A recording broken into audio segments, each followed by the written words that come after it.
Hey guys, welcome back to Leave Corporate. It's been a kind of tough couple weeks, I would say.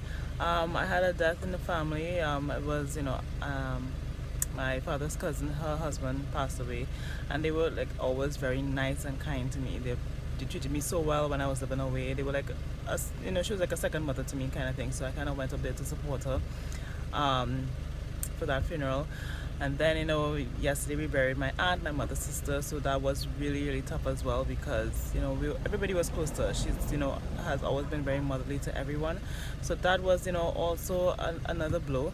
A cousin of mine who has since migrated she basically grew up with her for a few years, so that was like a second mother to her. So she really, really was emotional about the entire situation.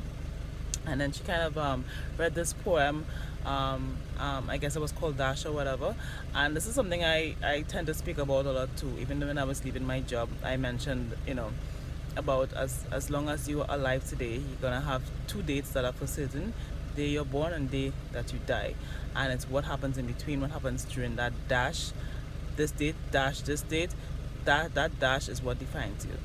Not the day you're born, not the day you die, but that dash, what you put into what you make of life is what defines who you are as a person. And I get to thinking about things like that. I don't know if you guys think about that too. What is going to be my legacy? What am I leaving behind? What is the impact that I'm making on this planet? And I don't really see myself having much of an impact in my job.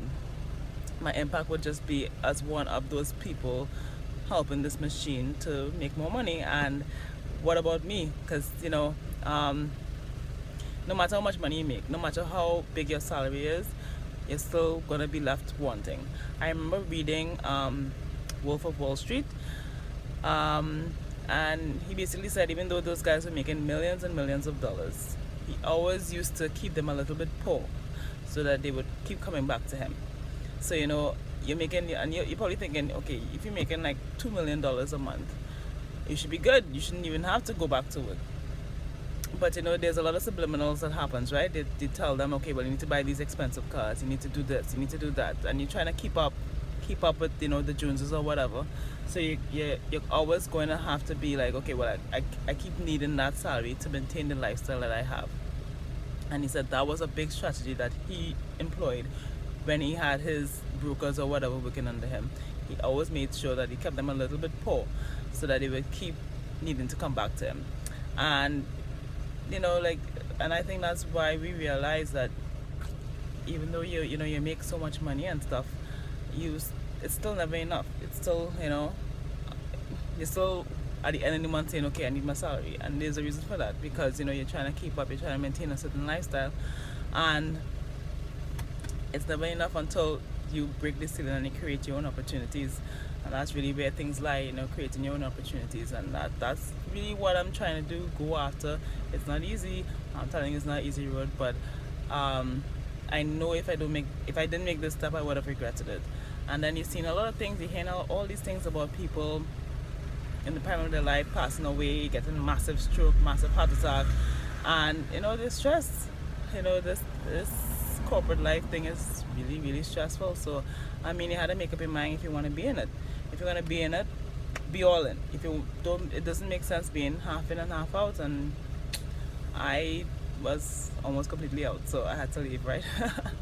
So